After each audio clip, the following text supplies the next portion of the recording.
Bueno, muy buenas tardes a todos y todas. Estamos aquí en la Feria del Libro de QTP. Es la primera feria nacional y regional que estamos desarrollando y tenemos el lujo de recibir a uno de los invitados que va a estar cerrando la noche del día de hoy, del día miércoles, primer día de feria, que viene a traernos un tema de coyuntura económica, pero vamos a ver que no es tanto de coyuntura, sino que también tenemos una larga historia en esta cuestión.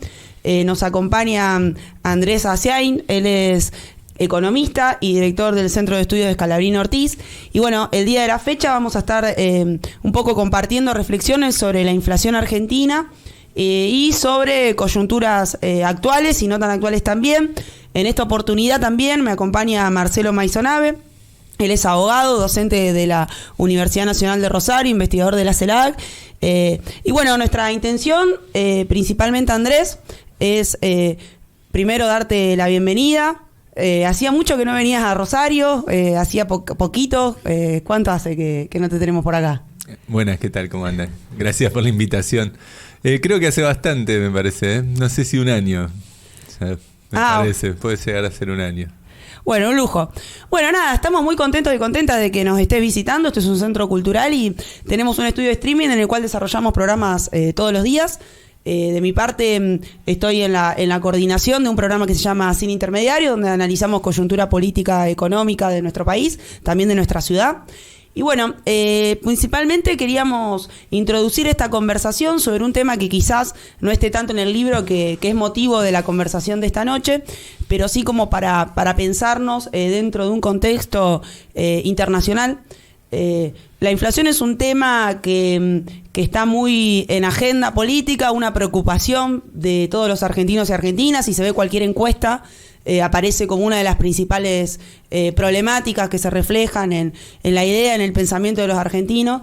Entonces, viendo un poquito, si habitualmente se ve dentro del pensamiento económico, se dice, bueno, uno de los problemas de Argentina en la actualidad es que tiene alta inflación porque tenemos problemas para acceder al dólar, porque no hay reserva, porque somos muy dependientes dentro de la cadena de valor y somos exportadores de materia primaria, y son diagnósticos que van surgiendo. Entonces, si bien es cierto que hace falta tener un diagnóstico en torno a por qué tenemos inflación y cuáles son las principales causas para hacer un diálogo entre la actualidad y el pasado, también es cierto que cuando se escuchan propuestas, muchas veces son recetas que dejan afuera muchas realidades y pretenden ajustar, recortar, retroceder en ciertos derechos sociales, laborales, económicos, culturales. Entonces, por otro lado también nos parece importante pensar, para hacer una visión más allá de la Argentina, es si el problema de la inflación es un problema argentino o si existen antecedentes en otros países que hayan tenido procesos de inflación. Y dentro de eso, por ejemplo, podemos nombrar el caso de Alemania, Hungría, Polonia, sobre principios del siglo pasado, que tuvieron alto índice de inflación en lo que es América Latina. Podemos nombrar el caso de Brasil, el caso de Bolivia, el caso de Perú. Ahora en nuestro país tenemos el registro de lo que fue la hiperinflación latente. O sea, yo no viví la hiperinflación porque tengo 32 años, pero sí, mi familia, cuando yo era chiquita, me hablaba mucho de lo que fue, cómo se vivió la hiperinflación. Entonces tenemos como ese registro. Ahora estamos en una cuestión de inflación alta, no sé si podríamos decir la hiperinflación, pero a mí me gustaría pensarnos más allá de lo que tenemos hoy en día y lo que tenemos como coyuntura, sino decir, bueno, ¿quiénes tuvieron este quilombo de la inflación dentro de los distintos países que conforman América Latina, Occidente, Oriente? Y también cuáles fueron las propuestas y cómo fueron saliendo de esa situación. Si se apoyaron en alguna receta, si buscaron un registro más nacional, buscando alguna cuestión con alguna potencia que los ayude a salir de esa situación, o si fueron hacia un proceso de industrialización, o qué fue, quizás, dentro de lo que vos nos puedas contar en esta conversación, alguna de las salidas de las inflaciones en otros procesos históricos que se dieron en otros países. Bueno, sí, la inflación podemos decir que es en la historia de Argentina, por ejemplo, una constante. Ya desde la época de las guerras civiles, etcétera, ya había inflación. La época del patrón oro, que de estabilidad, en realidad fue muy corta en Argentina porque se instaló, hubo una crisis en 1890, se cayó, hubo un proceso inflacionario, se volvió a instalar, digamos, porque hay una idea de una tradición liberal de que Argentina no tenía inflación y que fue una cosa moderna o que apareció con el Banco Central y no, ya venía de un proceso inflacionario desde la época de la colonia con constantes devaluaciones. Ya es un debate en mayo, en la Revolución de Mayo, digamos, sobre las salidas de oro, etcétera, y de las experiencias latinoamericanas, incluso en toda su historia, hasta Estados Unidos. Estados Unidos se hizo toda la formación del Estado Nacional, toda la expansión hacia el oeste, todo eso se hizo en el marco de un contexto muy alto, inflacionario, todas las guerras civiles. Y en el caso, digamos, ya para pensarlo más modernamente, digamos, desde el siglo pasado, este siglo, bueno, la inflación, aparte de casos como los que vos mencionabas, que son de hiperinflaciones, como hubo después, por ejemplo, después de la Primera Guerra Mundial, el siglo pasado, hubo un proceso inflacionario en todo el mundo, que tuvo que ver con la salida de la guerra, donde muchos sectores durante la economía de guerra mantenía el pleno empleo y ingreso a los soldados y un racionamiento de todo lo que era la oferta de productos, porque la economía era de guerra, digamos, estaba todo volcado a lo militar. Cuando termina la guerra, vuelven los soldados con un montón de ahorros que habían hecho en el frente y la producción era totalmente bélica, no había oferta, hubo un proceso inflacionario a nivel global, que incluso le pegó a la Argentina en una época que tenía patrón oro, que tenía un nivel de reservas increíble. Igual hubo un proceso inflacionario fuerte que desató, entre otras cosas, muchos conflictos obreros, lo que fue la Semana Trágica, la Patagonia Rebelde, que tenía que ver con algo que no existía en esa época mucho, que era un proceso inflacionario. Ni siquiera había mediciones de la inflación y bueno, no había recomposición de salarios, que estaban fijos en términos nominales. Después, más hacia adelante, si nos vemos en la historia sobre todo de la región, la década del 80 del ciclo pasado fue una década inflacionaria. Todos los países de la región tuvieron una inflación muy grande ligado a un problema externo que se explicaba por un alto endeudamiento, una suba de las tasas de interés de los créditos que hizo brusca Estados Unidos y una caída que provocó eso también en los precios de las materias primas que exportamos. Entonces, todos los países, nosotros sufrimos una hiperinflación, pero también la sufrió Brasil, también la sufrió Bolivia, Perú, un montón de países de Latinoamérica tuvieron inflaciones por lo menos de 2 dígitos, Chile, Colombia, y se ensayaron distintos planes de estabilización, que si querés ahora podemos hablar un poquito de ellos. Y bueno, también se conoce el caso de Israel, también en los 80, en la misma época, tuvo un proceso inflacionario fuerte que logró estabilizar. Y si vamos ahora, en la actualidad, es una época donde hubo un rebrote inflacionario con la salida de la pandemia a nivel global, una inflación que en algunos países alcanzó apenas los 2 dígitos, y que bueno, tiene países como Argentina, y bueno, hay 2 o 3, 4, 5, 6, 10 a nivel mundial que tienen inflaciones elevadas, en un contexto que dentro de todo es un siglo de estabilidad de precios para lo que es la historia del capitalismo, ¿no? Los planes de estabilización que se ensayaron a lo largo de la historia son muy variados. Hay de todo para imaginar. Nosotros hicimos un largo estudio desde el Centro de Estudios Carolina Ortiz de distintos programas de estabilización y de todos esos retomamos como por ahí la experiencia más interesante para la Argentina, la de Brasil en la década de los 90, el plan real contemporáneo a la convertibilidad en Argentina, porque Brasil venía de 30 años de inflaciones altas o muy altas, de 2, 3 dígitos, era uno de los países con más inflación del mundo en aquella época, y con una historia inflacionaria de las más largas del mundo. Dicen de Argentina, el único país. No, Brasil tenía una historia inflacionaria como la de Argentina o peor incluso. Y ellos lanzaron un programa muy interesante porque, a diferencia de la convertibilidad que fue contemporánea, ese programa no implicó atarse a una moneda extranjera. Fue mucho más flexible en términos cambiarios. El real se devaluó en el 97, 98, si no me equivoco, y no tuvieron la crisis que tuvo la Argentina con quiebras de los bancos, confiscación de depósitos, todo lo que vivimos de la salida de convertibilidad. E incluso fue una de las claves que uno va a Brasil y ve que no piensan en dólares, ¿no? Y que siempre decimos, ¿qué onda? ¿Qué pasa acá? Eso es lo que más nos sorprende. Sí, yo tengo una anécdota, si quieren. Una vez nos fuimos con un grupo de amigos a cruzar Paraguay en bicicleta y llegamos por el Mato Grosso a Brasil. En Paraguay te aceptaban cualquier moneda, pagábamos con pesos, dólares, con lo que quiera, podías traer yenes, cualquier cosa. Los paraguayos, cada comercio era una casa de cambio. Cruzamos la frontera a Brasil, quisimos tomar una cerveza, la cruzamos de noche, no había nada, no pudimos cambiar plata.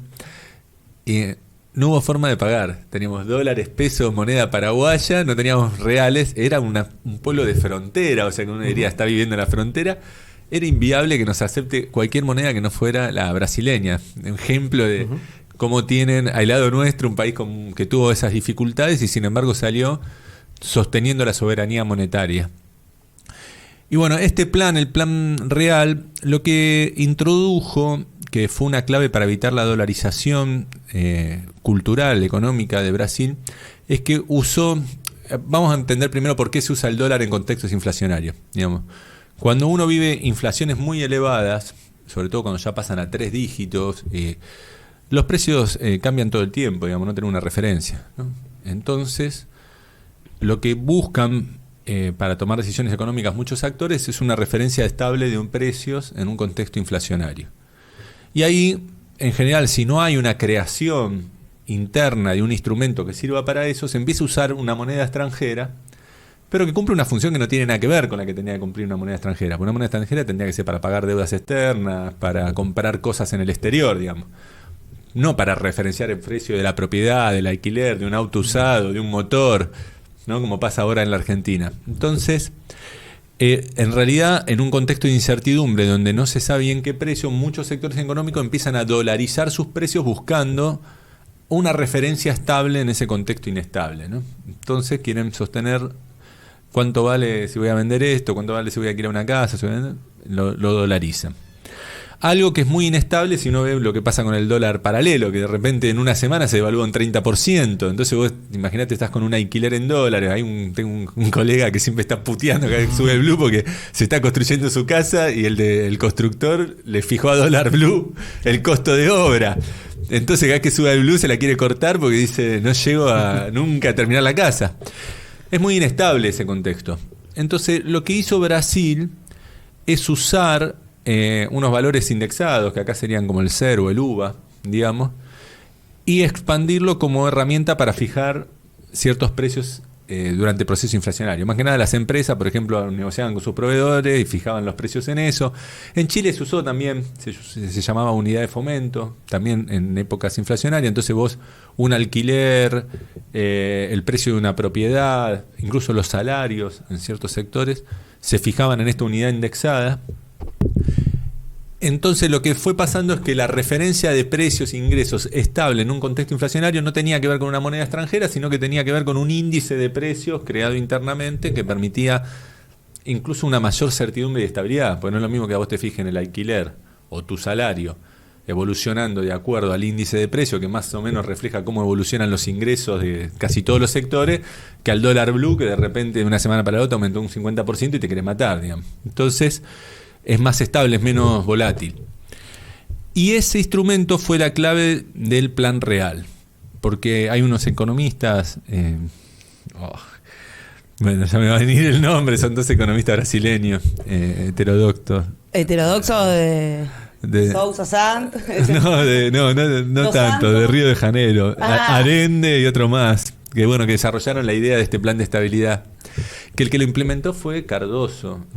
El sociólogo. Un gobierno caracterizado como neoliberal en algún punto. Claro, pero esto fue antes, porque justamente fue lo que le dio el empuje político para después ser presidente. Él asume como ministro en un gobierno más progresista que venía decayendo políticamente por la alta inflación, digamos, lo estaba hundiendo.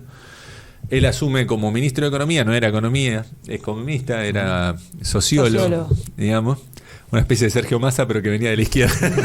Que no es economista, pero tiene Ministerio de Economía, digamos, y se candidatea, pero bajó la inflación antes, le faltó al nuestro. Se reúne un grupo de economistas así cercano a, no me acuerdo qué partido era el que estaba en época, me parece que no era el PSOE, ¿no? PSOE Socialdemócrata, creo que después fue el que lo bancó a él. Pues bueno, la cuestión que él armó un plan de estabilización usando este instrumento. Para que tengamos la idea, el diagnóstico de los brasileños, que yo creo que para la economía argentina se asemeja bastante, ellos venían una inflación de 3 dígitos, incluso más alta que la nuestra. Ya estaba escalando 200, 300% anual. El diagnóstico de ellos es que el problema fiscal, digamos, ya estaba relativamente resuelto y el externo, ellos tenían ahí una confianza porque venía un contexto más favorable para América Latina de ingreso de capitales. Pero pese a eso, seguían con una inflación altísima Y ellos decían, ya es una inflación que tiene que ver con algunos elementos que desata el propio proceso inflacionario. Digamos. Cuando una inflación dura mucho tiempo, hay dos características típicas, inflaciones de 2 y de 3 dígitos, digamos, si uno lo va analizando. Perdón. La de 2 dígitos, digamos, lo que tiene es como, los aumentos son secuenciales, ¿tá? A vos te tocó el aumento de salario este mes, a ella el otro mes, al otro le aumentaron el alquiler el otro mes, el gobierno actualiza el dólar el otro mes, las tarifas aparecen. Entonces siempre vos estás inconforme, no hay un momento de conformidad, siempre hay un sector que está perdiendo y otro ganando, porque los aumentos no son todos a la vez como predice la teoría ortodoxa, que dice como la inflación es monetaria, tendría que ser todas, nadie pierde ni gana, es un fenómeno solamente nominal, sin embargo la realidad inflacionaria no es así, hay permanentes ganadores y perdedores en aumentos secuenciales, que desatan una economía con pujas distributivas permanentes. Entonces, un primer objetivo de un plan de estabilidad es estabilizar esas pujas distributivas. Y las inflaciones de 3 dígitos lo que tienen es la indexación permanente de los contratos. ¿Tá? El alquiler te lo van a aumentar por la inflación del año pasado, tu sueldo se va a reabrir cada vez que suba la inflación, hay cláusulas gatillos, por ahí tenés un depósito UVA, tenés un crédito también que se actualiza por inflación, el gobierno tiene bonos atados a la inflación, las tarifas y el dólar van aumentando de acuerdo a los precios para que no se retrasen. Entonces, la inflación del pasado, en cierta forma, se transforma en un piso de la inflación presente porque hay un montón de precios e ingresos que se actualizan automáticamente por contratos o implícitamente por la inflación del pasado.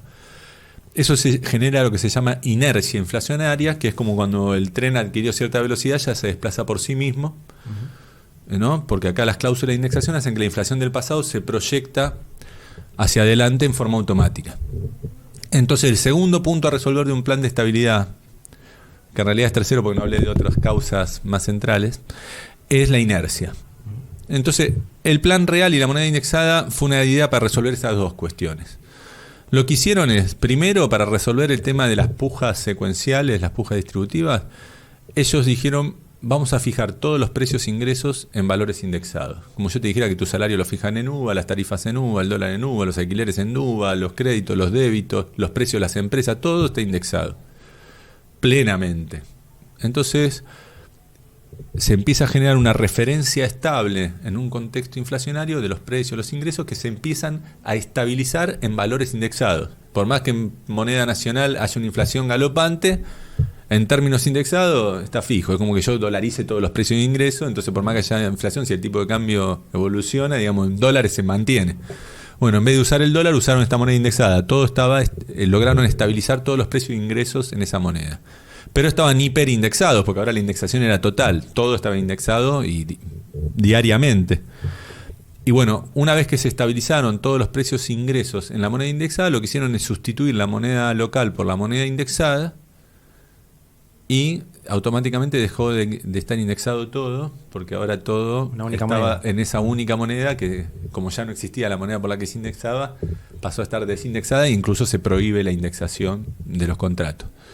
Entonces, este programa, que se llamó Plan Real, porque después le cambiaron el nombre a estos instrumentos indexados y le pusieron Real, logró resolver el tema de las pujas distributivas y de la inercia. Tuvo un éxito en términos de estabilidad económica impresionante, lo mismo que la convertibilidad, por eso Cardoso después se presenta candidato de presidente y gana. Y con la ventaja que no tuvo el esquema tan rígido cambiario que tuvo la convertibilidad y que mantuvo el real con una soberanía monetaria importante, el Banco Central con capacidad de prestamista de última instancia. Y fue realmente exitoso y se ensayó en un país similar a la Argentina, con un problema inflacionario largo similar a la Argentina, a diferencia de, por ejemplo, la dolarización que se hizo en un par de islas de Oceanía, que eran colonias norteamericanas, o en 3 o 4 países de Argentina muy chicos, Ecuador, Salvador, en parte Panamá, países que tienen una población muy grande en Estados Unidos, aparte reciben remesas permanentes, ya están de hecho dolarizadas parte de su economía, y que no hay antecedentes de países tan grandes como la Argentina implementando. Entonces me parece, desde el Centro de Estudios Carolina Ortiz acabamos de lanzar un programa de estabilidad basado en esta idea de la moneda indexada como una posible alternativa para la Argentina. Claro, si yo antes de dar pie un poco también a Marcelo, que también tiene ganas de consultar sobre algunas cuestiones, como para, si se quiere, a llegar a una conclusión. Si yo te preguntaría, Andrés, estamos intentando resolver el tema de la inflación, que es una costumbre argentina, si se quiere. En el plan real, encontrar algunas herramientas que obviamente extrapolar experiencias directas sin un poco reflexionarlas, interiorizarlas en cada país es un problema, pero sí seguro desde la experiencia de otros se puede aprender. Entonces yo te diría, Argentina podría poner la lupa en el plan real como para encontrar algunas soluciones al problema de la inflación, que ya llega, como vos bien decías, a una inflación de 3 dígitos para este año. Sí, nosotros, digamos, de las experiencias que analizamos un montón, analizamos la chilena, la israelí, la húngara, la alemana. Todas. Analizamos un montón de experiencias de estabilización y creemos de que ese combo de experiencias es la más viable para la Argentina. No requiere un flujo de dólares inicial excepcional. Sí tratar de mantener una estabilidad cambiaria durante el programa, digamos, lo más posible.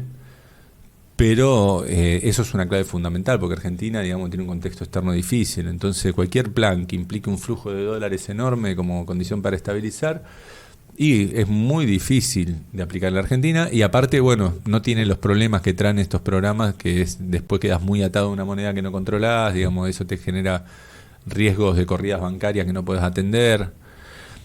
En ese sentido lo vemos mucho más flexible y posible de utilizar. Después hay algunos detalles técnicos. Nosotros reelaboramos la forma en que se convierten los ingresos y precios en relación a cómo hizo Brasil. Hacemos una propuesta más vinculada como es Argentina, vinculando con el tema de las paritarias, también el comportamiento empresario. Cualquier cosa, si quieren chusmearlo en la página buenísimo. del CESO. Bueno, ahora para que tengan la edición, pueden ponerle el link. CESO, moneda indexada. Y aparece. Ahora lo linkeamos cuando hagan la edición. Que quiere ver los detalles técnicos. Bueno, Andrés, me sumo un poco. También muchas gracias por estar acá con nosotros. Es un tema que, bueno, va a seguir en la discusión política argentina, más allá del proceso electoral, porque claramente el tema inflacionario y las problemáticas de la economía argentina no se van a terminar ni agotar definitivamente con una elección. Lo que sí esta elección tiene es una gran incertidumbre, no solamente a nuestros espacios militantes, sino a toda la población en general. Creo que incluso los propios votantes de cada una de las opciones políticas que están en disputa tienen una propia carga de incertidumbre, incluso si ganara la opción electoral que cada uno está eligiendo. Es un escenario bastante novedoso, si se quiere, por lo menos de estos últimos 15, 20 años en Argentina. Y en función de eso también quería ponerte en discusión si querés, dos dimensiones. Primero, un poquito mirando hacia atrás, estos últimos 8 años más específicamente. ¿Cómo podríamos explicar las inflaciones? Tanto el gobierno de Macri como el gobierno de Alberto Fernández duplicaron la inflación heredada en buena medida. Cristina dejó su gobierno con un 25-30%, según cómo se mida, pero bueno, en torno a esos valores. Macri lo dejó en un 50 y pico, el doble prácticamente, o más del doble. Y a Alberto le pasa lo mismo, ¿no? Va a dejar una inflación del 120-130, habiendo heredado una inflación del 50 y pico. ¿Cuáles fueron los errores, si se quiere, o las causas, en todo caso, que explican estas dos situaciones en ambos gobiernos, claramente distinta orientación política? Un gobierno como el de Macri, que apostó al endeudamiento externo, que apostó al Fondo Monetario, y el gobierno de Alberto, que también tuvo la pandemia y otras circunstancias. Bueno, primero esa lectura, y bueno, después sí te voy a traer un poco más a discutir las 3 propuestas electorales que tienen los principales partidos que están disputando la elección el 22 de octubre. Claramente los 3 con distintas posiciones, distintos programas. Bueno, eso lo dejo si querías para los próximos minutos, pero bueno, arranco por si podrías explicar brevemente cómo argumentamos, ¿no? Que tanto una política fiscal contractiva como la de Macri, con endeudamiento y demás, tuvo quizás el mismo resultado que el gobierno de Alberto. Sí, para mí la clave para entender tanto la experiencia de Macri como la experiencia de Alberto es que la inflación en sí, cuando se desata un proceso inflacionario que ya permanece en el tiempo, digamos, porque las inflaciones de un dígito, que son en general algún impulso, qué sé yo, que puede ser desde un exceso de emisión monetaria, se recalentó la economía, puede ser subió el petróleo, subieron las materias primas, algún impulso que desata ciertos después reacomodamientos de precio y que son inflaciones de un dígito que después se apagan a medida que se diluye el impulso inicial que le dio efecto. Esas son las inflaciones de un dígito. Pero en general cuando ya escalan a 2 dígitos, las inflaciones de 2 dígitos se explican porque ya hay algunas cuestiones que son incompatibles desde un punto de vista macroeconómico, que generan permanentes impulsos que se retroalimentan. En el caso argentino, el típico es un impulso entre el crecimiento del mercado interno, basado como variable clave en la mejora de los salarios reales o de los ingresos internos, que impulsa el crecimiento económico, versus la estabilidad externa, ¿no? Esta expansión llega después, consume dólares, digamos, por la expansión de la actividad, las importaciones, y se suma el pago de deuda, la remesa a las empresas, y genera déficit externo que terminan devaluando la moneda. Cuando la moneda se devalúa, cae el salario, cae el mercado interno, se achica, reequilibra parcialmente el sector externo, pero saltando el dólar, saltan los precios de manera inflacionaria. Cuando eso se estabiliza, viene la recuperación de salario, también inflacionaria. Que nosotros lo vivimos típicamente después del salto inflacionario 2006-2008, más vinculado a los precios internacionales, conflicto por las retenciones, digamos, el estoqueo, digamos, que pegó el primer salto inflacionario grande, digamos, que nos llevó a los 2 dígitos, a los 20%. Después de eso vemos ese ciclo de, bueno, un periodo que recuperaba el salario, digamos, hasta 2014, después viene la devaluación de 2014, al otro año que era electoral frenan el dólar y las tarifas, asume Macri y devalúa, digamos, vemos un ciclo corto electoral que duró hasta 2018, basado en esa contradicción entre mercado interno y sector externo que generaba estos impulsos salariales cambiarios, ¿no? Que le daban una dinámica inflacionaria y le hacían permanecer en el tiempo. Este proceso, digamos, a Macri se le va de mano cuando el Fondo Monetario le dice tenés que dejar el dólar libre, ¿no? Y se da una devaluación del 100% en un contexto ya bastante complejo. Entonces, claro, esa inflación del 100% ya hace saltar y duplicar las tasas de inflación. Los procesos inflacionarios que yo te quería decir que empiezan a cobrar cierta autonomía porque empiezan después, aparte de estos problemas estructurales que la permanecen en 2 dígitos, empiezan las cláusulas indexatorias, ¿no? Entonces empiezan ya las paritarias, empiezan ya con una inflación del 20-40%, ya en las paritarias los sindicatos, por ejemplo, se sientan y parten de lo que fue la inflación del año pasado, más o menos como un piso para pedir. Cuando no había cláusulas indexatorias, cuando eran anuales incluso, se sentaban y era un piso la inflación del año pasado para negociar una recomposición y cierta expectativa. Entonces, como empiezan eso, lo mismo indexarse alquileres, que empiezan a tener cláusulas de ajuste, lo que hablábamos antes, las cláusulas de ajuste que empiezan ya cuando los 2 dígitos crecen, y más cuando se van al 50, y ni que hablar cuando sube más, se empiezan a dar fenómenos de que, por un lado, eso genera cierta inercia, que es acumulativa, porque es cada salto en un precio clave va generando un piso más alto que después se incorpora en esas cláusulas de ajuste. Y por el otro lado, la sociedad va generando una reacción mucho más veloz ante cualquier shock. Entonces, en una inflación de 1 dígito, salta el petróleo en Estados Unidos, y bueno, hay cierto aumento de tarifa y algunos salarios piden recomposición y algunas empresas pasan a precio y se genera una inflación, no sé, del 6-8%. En una economía que ya está bastante indexada y que tiene una dinámica de actualización de salarios mensual, que tiene una dinámica de los empresarios de cambiar precio diaria o semanal, si querés. Sí, ahora el INDEC está tirando el índice semanal. Que tiene, digamos, todos estos mecanismos ya muy aceitados, un shock de costos, como fue, por ejemplo, la salida de la pandemia y después la guerra internacional, digamos, que fue la que duplicó la inflación, porque Alberto, con la pandemia la inflación bajó más que nada por una cuestión estadística, que era que muchos sectores que estaban cerrados no actualizaban precios. Cuando se reabre la actividad, vienen los aumentos acumulados de esos sectores por todos los meses que no habían aumentado. Y un poquito más. Y pega ese salto post pandemia que es global, digamos. A nivel global también se dan otro fenómeno que tiene que ver con toda esta inyección de dinero que hubo durante la pandemia, que generaba que un montón de sectores acumulen plata y no podían consumir porque no salían de la casa. Cuando salieron con todos esos ahorros, salieron a reventar la plata y también generaron cierta presión de demanda en un contexto donde la oferta estaba trancada porque había mucho ausentismo, muchas problemáticas, digamos, de reactivación después del teletrabajo, ¿no? De pérdida, digamos, de productividad laboral, muchos problemas a nivel de eficiencia productiva. Entonces, esto también genera un fenómeno inflacionario a nivel internacional y después viene la guerra en Ucrania que le sube el precio de la energía y de los alimentos a nivel global. Y a nosotros nos agarran esa salida de la pandemia ya con esas reactivaciones y esos reajustes de precio, nos agarra con una economía hiperaceitada. El gobierno ahí tomó la decisión de no tomar ninguna medida para frenar el impacto de los precios internacionales, porque no se quería pelear básicamente con los sectores agropecuarios, no quiso imponer retenciones o alguna medida para frenar el impacto de la suba de los precios internacionales, porque no quiso entrar en ese conflicto que había entrado en 2006 y 2008 el kirchnerismo y que medio dejó marcada a la política con un miedo a meterse con el campo, vamos a decirlo. Entonces la dejó pasar y el efecto fue muy fuerte, digamos. Como pasó la inflación de 50 y pico a 120, 130, o sea, más que se duplicó. Y tiene que ver con esto, digamos, una economía que ya tiene un proceso inflacionario interno alto, tiene una cláusula de indexación bastante extendida, tiene una dinámica de reajuste de precios de muy corto plazo, y esto acelera los procesos inflacionarios. Lo mismo pasa con el impacto de la devaluación y su impacto y su traslado a precios, ¿tá? O sea, antes en Argentina, bueno, devaluaba, no sé, en 2014 devaluó Kicillof, ponele, y el proceso inflacionario tal vez tardó un año y pico en recuperar lo que se había devaluado, digamos, en comerse la devaluación.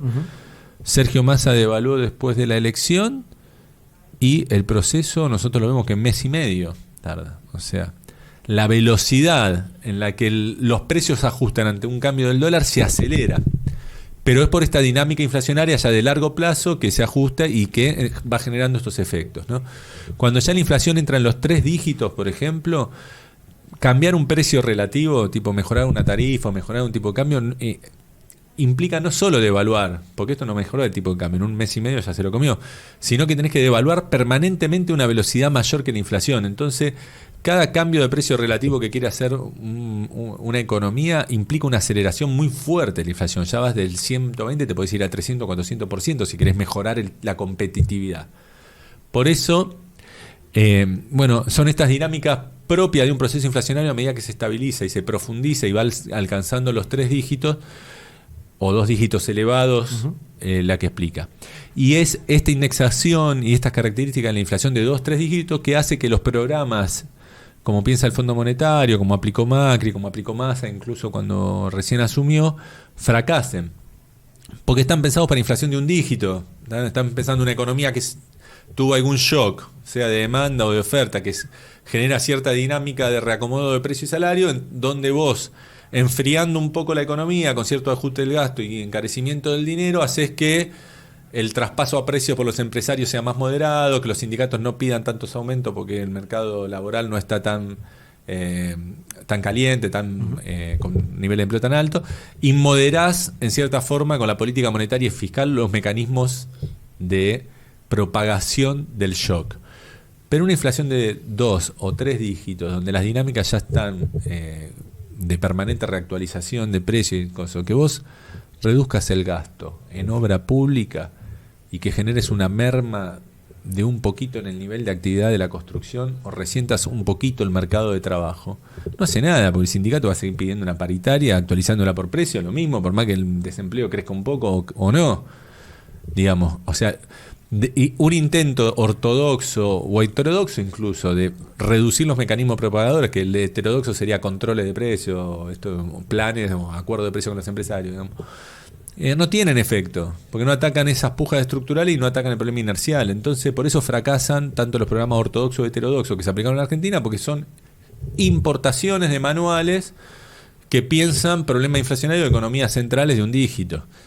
Entonces se chocan con la realidad de problemas estructurales que generan o shock de costos que se retroalimentan y que generan permanente puja distributiva o inercia inflacionaria a través de la indexación de los contratos, y no proponen ninguna solución para eso y por eso fracasan, digamos. Es un poco la clave del fracaso de esos programas, que metiéndonos en lo político, yo entiendo que el fenómeno Milei se explica justamente por ese fracaso de los programas económicos de los últimos 2 gobiernos en resolver el problema central de la economía actual, que es la inflación.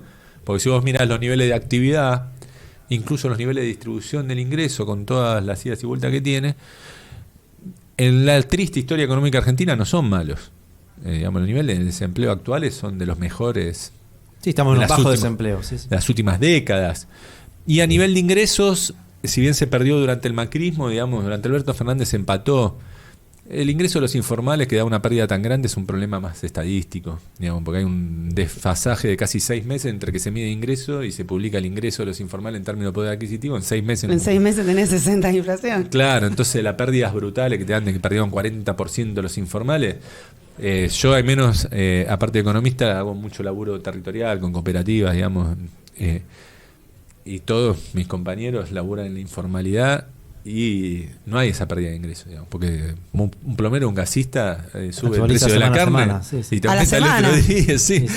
Entonces no hay ese desfasaje, digamos, esa pérdida de ingresos tan grande que se ve estadísticamente, que yo creo que tienen que ver con el problema más que nada de captar los ingresos de los informales. Si me permitís, también me piden que vayamos redondeando. Queríamos, bueno, lo último, introducirnos en esto último que decías, las propuestas electorales. Tenemos por un lado la propuesta de Patricia Bullrich, que tiene que ver con una economía bimonetaria.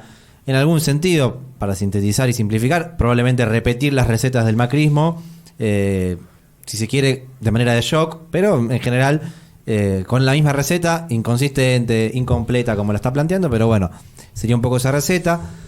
Milei, que plantea una dolarización, que también ahora está puesta en duda porque no termina de clarificarla cómo la haría, pero bueno, está esa idea. Y Massa con la introducción de hace pocos días de la moneda digital, ¿no?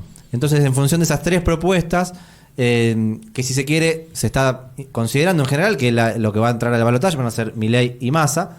¿Cómo podríamos interpretar que esas dos propuestas impactarían en el problema inflacionario?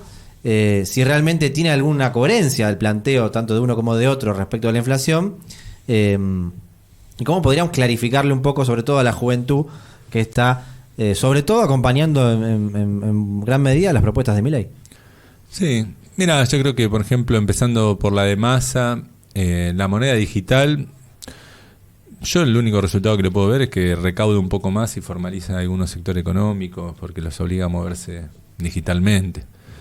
Y entonces ahí impactaría en la inflación si la inflación es vista como un problema fiscal. Yo no comparto ese diagnóstico, digamos, todo lo que hablábamos recién, que hay un problema inercial de pujas, ¿no? Más allá de lo fiscal. Entonces yo creo que eso no va a resolver ni en pedo el problema inflacionario. El bimonetarismo está acompañado después de un ajuste muy brusco del gasto. La parte del ajuste es lo mismo, digamos, no resuelve ni el problema de las pujas ni la inercia, así que no va a tener ningún efecto. Y después el bimonetarismo es acelerar un poquito más la dolarización interna, facilitando pagos en dólares y otras cosas, que mucho que puede lograr es tratar de evitar que cierta gente que tiene dólares en el banco, no sé qué, o los deje acá y los use más. No resuelve nada. Y el plan de Milei de la dolarización, el plan de la motosierra de bajar el 15% de gasto, de vuelta también es una cuestión fiscal, no tiene ningún impacto relevante en la inflación. Digamos, para mí es una vendida, digamos, yo lo que sí veo desde los tres, que ganó el consenso liberal monetarista de diagnóstico de la inflación, porque los tres apuntaban, y si sumás a Charity también les decía lo mismo, hablaban todo del ajuste fiscal necesario, las cuentas públicas en orden, no emisión monetaria, como si esa fuera la causa de la inflación. Y venimos de que Macri aplicó esa idea con el FMI, emisión cero, la inflación se le fue a la bosta, viene Massa, aplicó el plan del FMI también, se le fue la inflación a la bosta. Fracasa ese programa una y otra vez y cada vez tiene más prensa y éxito, ¿no? Tiene altos padrinos, ¿no? Porque se la pega y lejos de bajarlo, decir, che, no, le estamos errando, vienen y dicen, vamos a bajar el gasto todavía más y vamos a emitir todavía menos, ¿no? Entonces eso es un bolazo, digamos. Para mí eso, digamos, es una opinión pública generada, creada, instalada y que triunfó la batalla cultural. Imagino que yo por el fracaso nuestro de no proponer una alternativa eficiente, ¿no? Pero el de Milei de la dolarización es diferente, porque eso, más allá del ajuste fiscal y todo eso, eso tiene una propuesta que claramente, si vos aplicás una dolarización, desarticulás dos elementos. La devaluación como factor inflacionario, que es uno de los factores básicos de la inflación en Argentina, y la inercia porque rompes la indexación, porque fijas todo en dólares. Entonces ya no se actualiza, digamos. Que son dos cosas fundamentales del proceso inflacionario. Entonces puede tener un éxito muy fuerte en reducir la inflación. Queda la porpuja distributiva ligada a que ponerle chabón aumenta las tarifas porque elimina subsidios, va a haber cierta remarcación y cierta inflación en dólares probablemente, que pierda competitividad la economía argentina. Hay que ver inicial. El problema de la dolarización tiene varios, digamos. Uno es que no hay dólares. Entonces, ¿cómo vas a conseguir los dólares? Vas a endeudar todavía más a la Argentina, que ya está hiperendeudada, o sea que vas a hacer que, sí, por ahí conseguís algunos dólares, pero imagínate, hoy para que te den $1 en la Argentina, más o menos la deuda la tenés que aumentar en 4. Por cada dólar que te dan, la deuda nominal que vas a pagar te anotan 4. Entre intereses... No, por el valor de los bonos en Argentina, cotizan un 25%. Claro. Y lo más probable es que si vos quieras salir a emitir bastante, caigan. Claro. Porque aumenta la oferta, pero no aumenta la demanda. Entonces, pueden darte tal vez $1 cada 5 que aumente la deuda. Argentina ya está con una deuda que no la puede pagar ni en pedo. Todos descuentan por eso, cotizan así los bonos. O sea, salir a endeudar a Argentina con este valor de los bonos es, obviamente, asegurar que, está bien, si conseguiste algunos dólares, sí, lo conseguiste ahora, pero en 3 años tenés que pagar tanto que no tenés dólares en ningún lado. O sea que está bien, por ahí conseguís para armar una dolarización que dura 2 años y después se va a la bosta todo porque no puede pagar la deuda. O empieza un nivel de entrega violento, ¿no? Después tenés la opción confiscar depósitos, confiscar todo, porque entonces no tenés dólares, entonces le sacás los pesos a la gente, le robás la plata para no darle los dólares. Y la tercera es una hiperinflación para hacer lo mismo. Está bien, tenés peso, pero no vale nada. Entonces es otra forma de implementarla. Bueno, las tres son terribles, digamos, en términos de consecuencias, ya ahí desde el vamos. Y después no la podés sostener. Está bien, armaste la dolarización y después, pero la podés sostener. ¿De dónde van a entrar los dólares para sostener? Si no tenemos ahora para pagar las importaciones y tenemos que pagar aparte de las importaciones, la deuda externa, y aparte que cada uno que tiene un peso le tenemos que dar $1 y cada vez que alguien gana plata le tenés que dar $1 y dónde sacás los dólares. Ahí la moneda digital puede servir un poco más porque disminuye la necesidad de billetes y podría ser complementaria de la dolarización, te digo, más eficiente para acompañar la dolarización. Porque disminuye la demanda de billetes y como serían dólares, te puede reducir la cantidad de dólares que necesitas. Pero bueno, tiene todo el problema de que el día de mañana no podés hacer salvatajes, por ejemplo, una corrida sobre un bono, una corrida sobre un banco, digamos, no tenés capacidad de salir a salvar las papas, quiebra el banco, se van a la bosta los bonos. Sí, o una pandemia tenés que soportarla. No podés financiar un gasto de expansión del Estado, tenés sus problemas y tenés la rigidez cambiaria. Y el hecho, digamos, que te ata mucho a la moneda norteamericana en términos también después estratégicos, por ahí de mediano plazo, geopolíticos, digamos, Estados Unidos está en decadencia, el comercio con Estados Unidos cada vez menor, las inversiones de Estados Unidos en la región son muy bajas. Lo comparás con China, China invierte 40 veces más que Estados Unidos en la región y vos te atás a los yanquis en un momento de decadencia, digamos, ¿no? Entonces también ahí tienen sus problemas de mediano plazo, podemos decir. Bueno, nos están convocando para la parte de abajo. Agradecerte, Andrés, por esta conversación. Estamos en el estudio de Mística TV, en nuestro canal de streaming. Constanza, Marcelo, Andrés. Y bueno, y ahora seguimos en conversación por el libro que es motivo de la presentación del día de hoy, Inflación, Costumbre Argentina. Así que la seguimos por ahí. Muchas gracias a Luna, Facundo y a todos quienes hacen posible este espacio.